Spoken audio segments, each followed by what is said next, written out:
Siddiqui writes and insisted on the inclusion of the following conclusion. All we can do is congratulate ourselves on having reinvented capitalism by using Islamic jurisprudence.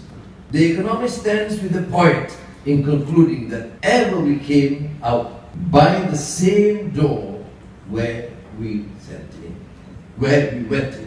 There are no distinctive policies, no empirically grounded programs that we can turn to or recommend as Islamic solutions for the alleviation of poverty and the eradication of hunger. We see in nation after nation that inequality is increasing, where we have nothing more to offer that I am tempted to say platitudes, or would say give lip service to the general idea of distributive justice. They are the defining issues of our times and our way of thinking, grounded in enduring moral precepts, has nothing practical and pragmatic to offer in decision makers.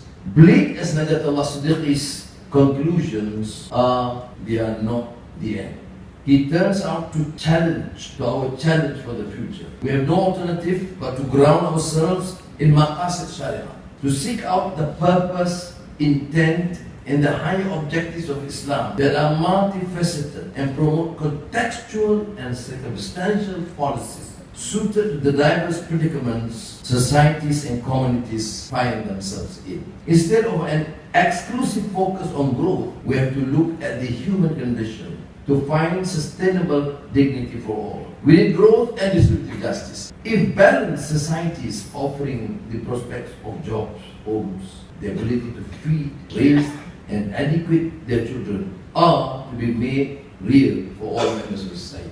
The Maqasid recognizes that every rule serves a purpose and are either arbitrary, not random. Should a rule cease to serve its purpose due to changed conditions, it has to be replaced by one designed to serve the original purpose. In other words, time and policy do not stand still. The situation not covered by existing rules should be handled by a new rule rooted in relevant maqasid. Innovation and change are part of human inheritance. We have to adapt and incorporate change without sacrificing principles. Finally, if implementation of a rule results in a perverse or an undesirable outcome, that rule has to be abandoned in favor of one suited to the relevant maqasid. We must be slaves to higher purposes, not slaves to what our predecessors said and did in their times and circumstances. The brutal truth is classical jurists gave weight to intention,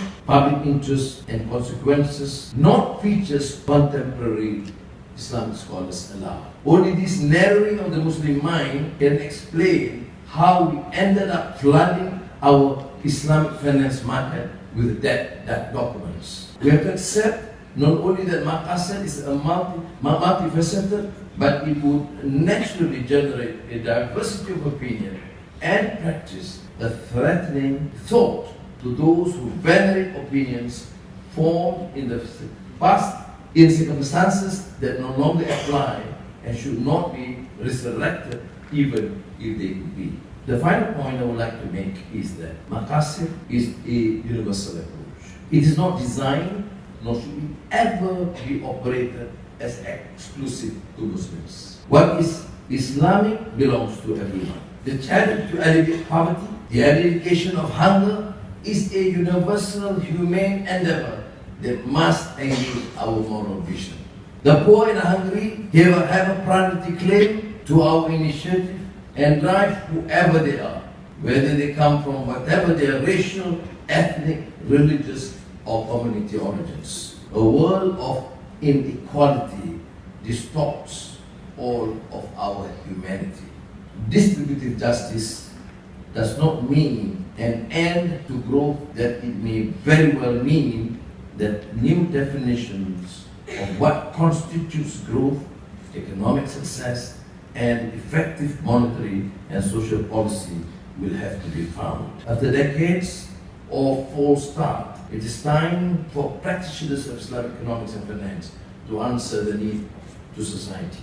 It is time to apply yourself to find pragmatic policy and programs that are worthwhile models of our moral vision and offer the prospect of answering the needs of a more just and equitable social order, not hypothetically, not abstractly, but in hard-earned ringgit and cent as negotiable and translatable currency that can be used by everyone.